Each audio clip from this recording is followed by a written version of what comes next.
안녕하세요. 결국 얼마 전 파혼이라는 결정을 내리게 된 올해 32살의 직장인 여자입니다. 예비시자들이 저를 무슨 말도 안 되는 계산 방법 들이밀며 억지 부리면 그런가 보다 하고 넘어가는 그런 세상 물정 모르는 호구라고 생각했나 봐요.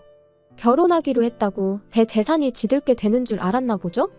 다시 생각해봐도 너무 열이 받아서 이렇게 제 사연까지 적어보내게 되었네요. 남자친구랑 연애를 시작하기 전부터 저한테는 전세를 주고 있던 아파트가 하나 있었습니다. 그때 당시가 막 직장 생활 시작한 사회초년생이긴 했지만 대출 규제도 지금처럼 심해지기 전이었고 부모님이 믿을 만한 사람으로부터 얻은 정보가 있었기에 당시 제 수입으로는 조금 무리하는 건가 싶은 생각이 들기도 했지만 큰맘 먹고 구입했어요. 예정된 재건축만 진행된다면 나중에 큰 돈이 되겠다는 확신이 있었거든요. 다만 조금 애매한 부분이 있었습니다. 그 동네가 저랑 아무런 연고도 없는 동네였고 무엇보다 회사에서 출퇴근하기엔 거리가 정말 멀었어요. 저는 출근할 때 대중교통을 이용하는데 가까운 길도 멀리 돌아가는 그런 위치였거든요. 그래서 직접 거주를 하지 않고 그 집을 전세로 돌리게 되었습니다. 그러면서 저는 자연스럽게 부모님 집에서 출퇴근을 하기 시작했죠. 나이 먹을 만큼 먹고 독립할 나이에 부모님한테 신세를 진다는 점이 마음에 걸리긴 했지만 부모님께서도 그렇게 하는 게 경제적으로도 더 이득이라고 생각하셨어요. 그리고 제가 돈을 더 편하게 모을 수 있게 물심양면적으로 도와주셨죠.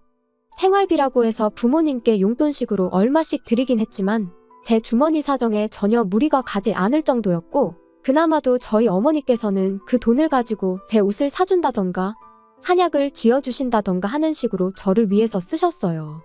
너무나도 감사할 따름이었죠. 재개발은 아직도 시작되지 않았지만 오히려 그게 기회가 된 건지 곧장 집값이 오르기 시작했어요. 갑자기 한 번에 오르진 않았지만 재개발 기대감에 힘입어 매달 조금씩 오르기 시작했습니다. 하루가 다르게 올라가는 집값을 볼 때면 안 먹어도 배가 부를 정도였어요. 믿는 구석이 생기니 마음에 여유가 생기더라고요. 그때쯤부터 연애를 시작했고 주변 지인의 소개로 저보다 1살 어린 남자친구를 만나게 되었죠. 2년간의 연애 뒤에 결혼 이야기까지 오가는 사이가 되었어요. 예비시댁에서는 저를 썩 마음에 들어하는 눈치가 아니었습니다. 아들이 결혼하고 싶다고 하니 마지못해 허락해줬다. 뭐 그런 느낌이라고 해야 할까요? 실제로 상견례 날짜를 정하자고 예비시 부모님이 장사를 하는 분들이셔서 편한 날짜만 주면 우리가 맞추겠다고까지 했었는데 어영부영 날짜도 잡지 않고 한 달이라는 시간이 흘러버렸어요. 남자친구는 부모님이 바쁘셔서 그렇다. 원래도 표현하는 게 서툴르신 분들이라 저분들이 나를 싫어하는 게 아닌가 하는 오해를 자주 사곤 한다면서 부모님 편을 들었었죠. 하지만 여자의 직감이라고 해야 할까요? 남자친구의 가족들이 저를 불편해한다는 느낌을 지울 수가 없었습니다.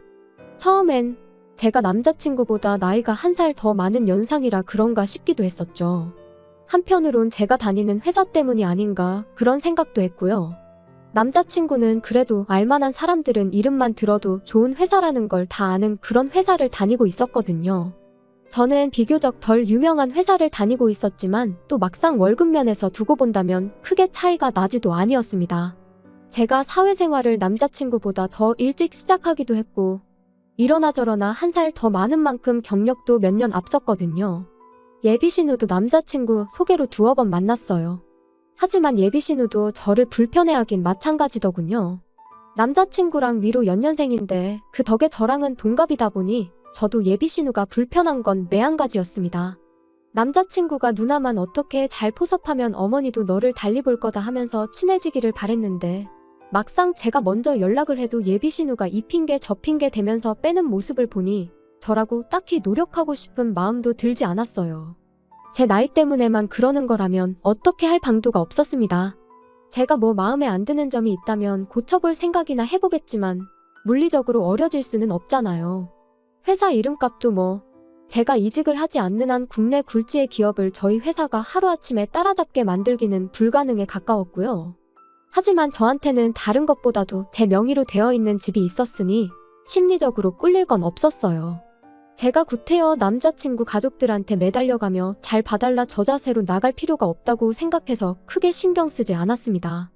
결혼할 때 남자친구네 집에서 뭘 해가지고 올지는 몰랐지만 당장 상황만 두고 본다면 남자친구보다는 제가 더 준비가 많이 되어 있던 상황이었으니 말이죠. 아무튼 그렇게 상견례가 계속해서 연기되면서 결혼식 준비는 시작도 하지 못한 채 어영부영 하고 있던 상황이었어요. 그러던 와중에 제 집에 살고 있던 세입자분이 연장을 하지 않고 이사를 나가게 되었습니다. 저희 부모님께서는 결혼 앞두고 사는 사람 내쫓기도 뭐했는데 차라리 잘 되었다며 그 집에 신혼살림을 차리는 게 어떻겠냐고 물어오셨어요. 이치상 틀린 말 하나 없긴 하지만 저는 고민이 되었습니다. 말씀드렸다시피 집 위치가 애매해서 출퇴근하기가 너무 불편했거든요. 그렇다고 해서 남자친구 회사라고 가까운 것도 아니었고요. 오히려 저희 회사보다 더 먼 곳에 있다 보니 출퇴근에만 왕복 2-3시간씩 지하철에서 버리게 생겼는데 신혼살림을 그 집에 차리기가 조금 애매한 상황이었습니다. 그래도 혹시나 싶어서 남자친구한테 내 명의로 가지고 있다고 했던 그 아파트 기억나냐? 결혼하면 신혼집을 따로 구하고 싶느냐? 아니면 이 집에다가 그냥 신혼살림을 차리고 싶느냐 하고 물어봤어요. 남자친구는 물어본 말에 대답은 하지 않고 눈을 동그랗게 뜨고는 집이 있었냐고 물어왔습니다. 결혼 이야기 처음 오가기 시작할 때쯤 해서 말해줬던 거 기억 안 나느냐고 물어봤더니 남자친구는 세주고 있다는 집이 있다고 한 게 당연히 제 집이 아니고 저희 부모님 집인 줄로만 알고 있었다고 하더라고요. 우리 또래에 자기 명의로 집을 가지고 있는 사람이 거의 없다 보니 제가 한 말을 자기 좋을 대로 해석해서 기억했던 거였어요. 아무렴 어떠냐고, 아무튼 상황이 그러하니 좋은 생각 있으면 말해달라고 했습니다. 남자친구도 한번 고민해보겠다고 대답을 했는데 하필이면 여러 사람 의견을 들어보겠다고 그걸 집에다가 쪼르르 가서 전부 털어놓은 모양이더라고요. 결혼하기로 했고 다른 사람도 아니고 가족들이니 제 집에 관해서 말하는 게 잘못된 거라고 생각하지는 않았습니다. 하지만 결과적으로 이 날을 기점으로 예비시자들의 본성을 알게 되었어요. 바로 그 다음날 출근하고 한참 일하고 있을 때였는데 예비신우한테서 갑자기 전화가 왔어요. 제가 몇 번 먼저 연락했던 적은 있어도 예비신우가 먼저 했던 적은 없었기에 저는 남자친구한테 무슨 일이라도 생긴 줄 알고 화들짝 놀랐습니다. 다행히 그런 이유로 전화한 건 아니었는데 뜬금없이 날씨가 요즘 추워지는데 옷은 따뜻하게 입고 다니고 있냐는 둥, 밥은 먹었냐는 둥 친한 척 안부 인사를 건네더라고요. 그때만 해도 무슨 일로 전화를 했는지 몰랐으니 그냥 이 사람이 뭘 잘못 먹었나? 왜 안 하던 짓을 하고 그러지? 하는 생각이 들었을 뿐이었죠. 아니나 다를까 형식적인 안부 멘트가 끝나고 나니 더 할 말이 없었는지 이내 정적이 흘렀어요. 저는 출근해서 일하는 중이니 별일 아니면 전화 끊겠다 말하고 통화를 종료하려는데 예비신우가 저를 다급하게 불러 세우더니 그제서야 왜 전화를 했는지 이유를 말하더라고요. 동생한테 제가 집 때문에 골머리를 썩고 있다고 들었다고 말을 꺼내는데 그때부터 촉이 안 좋았어요. 골머리를 썩을 정도는 아니고 세입자를 새로 구하냐 아니면 내가 들어가서 사느냐 그중에 고민하고 있는 거다. 별일 아니다 하고 딱 잡아댔는데 예비신우가 대뜸 그 집을 자기 남자친구한테 팔 생각이 없냐고 물어보더군요. 이야기를 듣자 하니 제 덕에 자기 남자친구가 집을 싸게 구하게 되면 자기는 결혼할 때 몸만 가도 눈치 보일 게 없을 것 아니냐며 저보고 좀 도와달라고 하면서요. 저 때문에 졸지에 동생보다 늦게 결혼하게 생겼다. 그런데 옳게도 알지 않냐면서 한 해에 2자식 결혼시키는 게 부모 입장에서 얼마나 부담이겠냐 하면서 자기가 여지껏 결혼 못한 걸 제 탓을 하는 게 어이가 없었습니다. 하지만 한편으로는 집을 이참에 정리하는 것도 나쁘지 않겠다 싶기도 했어요. 재개발만 되면 집값이 더 뜬다고 하긴 하는데 요즘 부동산 경기로 보나 자재값이 올라서 시공비가 무지막지하게 올랐다는 이야기를 들을 때면 여러 가지 생각이 들었거든요. 재건축이 돼도 저희가 들어가 살기엔 위치적으로 안 좋은 건 여전했고 이미 그 집으로 재미도 볼 만큼 봤던 이유도 있었고요. 몇 년 동안 소문만 무성했던 기약도 없는 재건축 때문에 지친 사람도 많고 같은 이유로 그 아파트가 매물도 많이 나와 있다 보니 집을 정리하려고 치면 몇 달은 고생할 게 안 봐도 뻔했기 때문입니다. 그렇다고 그날 결정할 일은 아니다 싶어 그럼 그 부분도 염두해보고 고민해보겠다고 예비신우한테 대답을 했는데 예비신우는 그 말을 제가 아파트를 팔겠다고 대답한 거라 착각했나 봐요. 이제 한 가족이 되니까 싸게 해달라고 저한테 코맹맹이 소리를 내면서 애교를 다 부리더라고요. 당장 팔겠다는 건 아니고 만약에 팔기로 결정하게 된다면 근처 부동산에 올라온 같은 평수 급매물 가격에서 이사비용 제하고 도배장판 새로 해서 드리겠다고 대답했습니다. 그 또한 팔겠다고 대답한 게 아니었고 팔게 되면이라고 확실하게 언급을 했어요. 그 말이 나오기 직전까지 저한테 코맹맹이 소리를 내면서 애교를 부리던 예비 신우가 갑자기 정색을 하더니 언성을 조금 높여서 그건 경우가 아니지 않냐고 따지더라고요. 그러면서 뭐라 말을 하는데 저는 그때까지만 해도 예비 신우가 저한테 장난을 치고 있는 건가? 하고 생각했습니다. 내 동생 만나기 전부터 가지고 있는 집이라고 들었다면서 제가 그 집을 처음 샀을 때 가격으로 넘기라고 말해왔거든요. 장사꾼도 가족들한테는 원가에 물건을 넘긴다면서 그게 상도라고 하더군요. 장사꾼이 아니라 날강도도 그렇게 하진 않을 거라고 농담하지 말라고 했어요.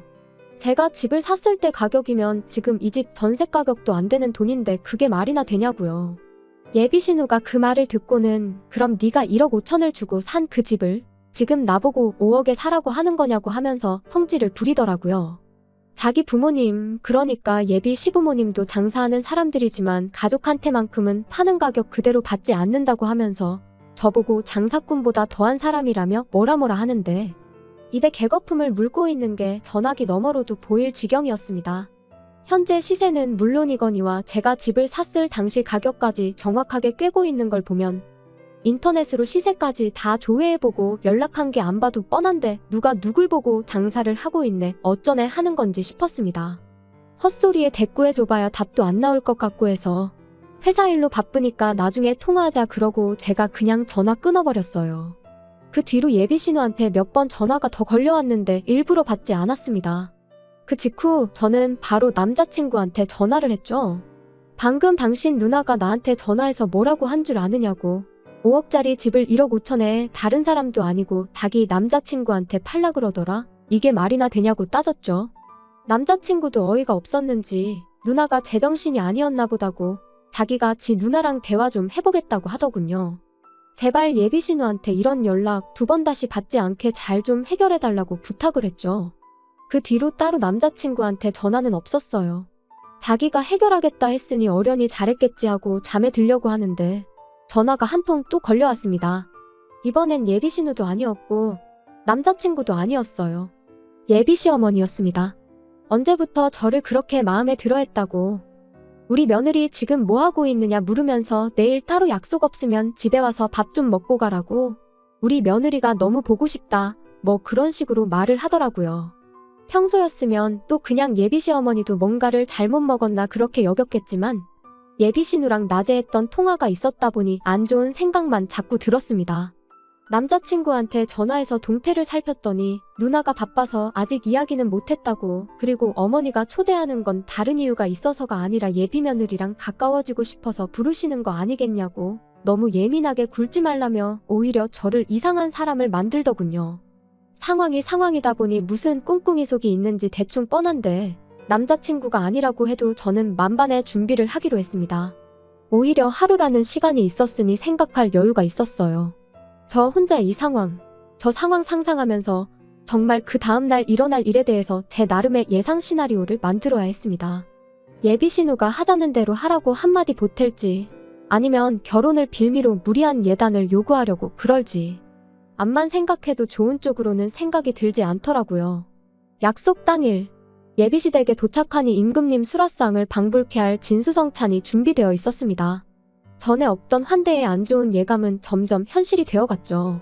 식사하는 동안은 음식이 입에 맞냐는 둥, 이것도 먹어보라는 둥 저를 챙겨주는데 여념이 없었습니다. 그리고 거실에 둘러앉아 후식을 먹을 때가 돼서야 본론을 꺼내왔어요.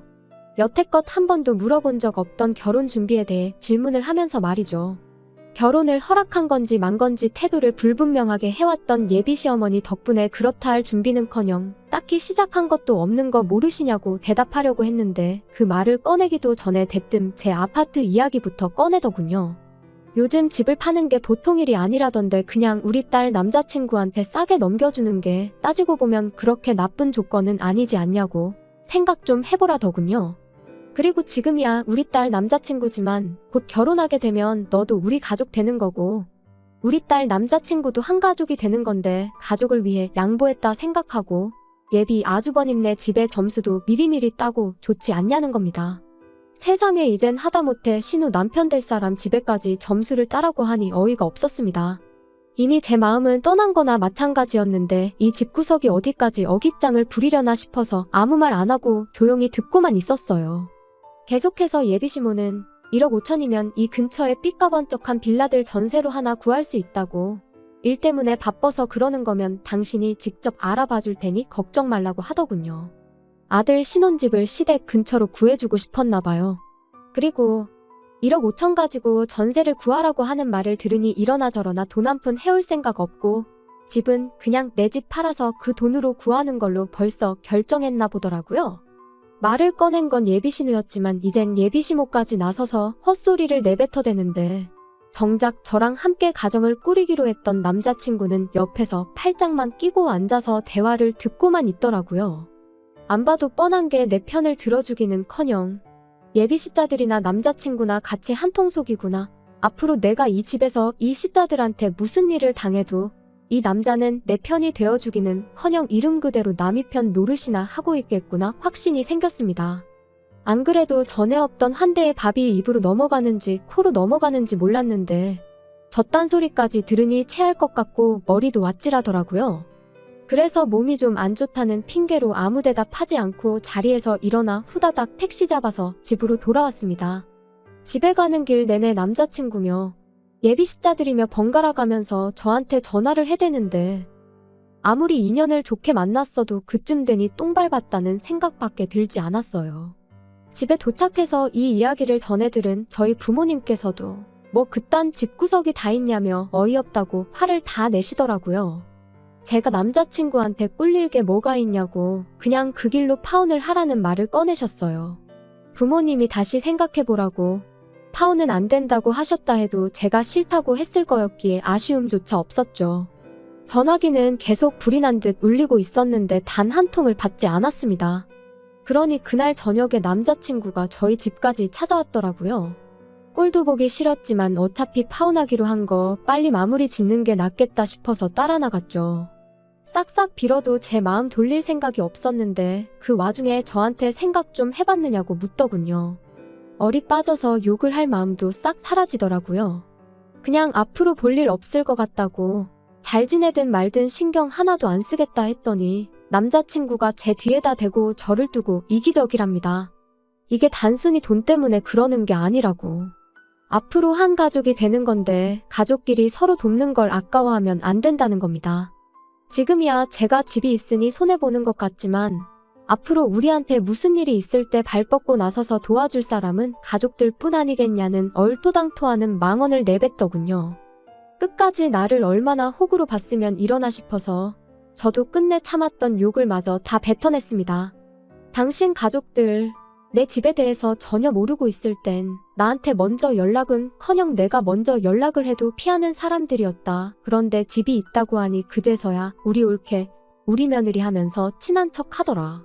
그렇게 애틋한 사이도 아니었는데 단 하루 잘해줬다고, 가족 취급해줬다고 해서 내 집을 3억 5천이나 싸게 넘기는 게 가당키나 한 소리냐고. 사람이 제정신이면 꺼낼 소리도 아니라고 한마디 했죠. 남자친구는 저한테 자기 가족들이 제정신이 아니라고 하는 소리냐며 저보고 그렇게 돈밖에 모르는 계산적인 사람이었냐고 되묻더군요. 내가 계산적이라고 생각했다면 제대로 봤다고. 그런데 그게 돈이 아까워서, 내 집이 아까워서 그러는 게 아니라 내가 결혼해서 너네 집구석의 한 가족이 되는 것부터가 나한테 너무 큰 손해라고. 세상 그 누가 니들같이 세상 물정도 모르고 사람 우습게 보고 등쳐먹으려고 할 생각뿐인 사람들과 가족이 되고 싶겠냐고. 3억 5천 집을 싸게 넘기는 게 아니라 보태서 새 집을 구해서 살라고 3억 5천을 나한테 가져다줘도 손해라고 말하고 그냥 결혼은 없던 일로 하자고 했습니다. 예비시자들의 무리한 요구에 제가 제 재산 지켜내겠다고 파혼한 게 정말 제가 이기적인 건가 싶네요. 가족끼리 서로 돕는 게 당연한 소리지만 이건 등골까지 쪽 빨아먹겠다는 소리지 서로 돕는 게 아니잖아요. 반대의 상황이었으면 남자친구는 한 가족이 된다는 이유 하나만으로 자기 집을 얼굴 한번 본 적도 없는 사람한테 반갑도 안 되는 헐값에 넘겼을까요? 아마 아닐 거라고 생각해요. 계산적인 사람이라는 소리를 듣게 되더라도 주변에서 왜 파혼했냐고 물어온다면 저는 당당하게 돈 때문에 그랬다고 그 어떤 망설임도 없이 말할 수 있을 것 같네요. 한편으로는 집 한 채에 눈이 먼 예비시자들 덕분에 결혼 파혼하게 된 게 차라리 다행이라고 생각합니다. 결혼하고 나서 제 재산에 대해서 제대로 알게 되었다 생각하면 그때는 이번처럼 간단하게 끝날 상황이 아니었을 테니까요. 이래서 결혼을 사랑만 가지고 하는 게 아니다. 결혼은 일륜지대사라는 말이 있는 건가 싶네요. 아무튼 예비 신우, 안 그래도 동생보다 늦게 결혼할까봐 걱정이었던 것 같은데 나중에 전화해서 제 덕에 동생보다 먼저 결혼하게 되었으니 밥이나 한 번 쏘라고 한 번 속이나 긁어봐야겠네요.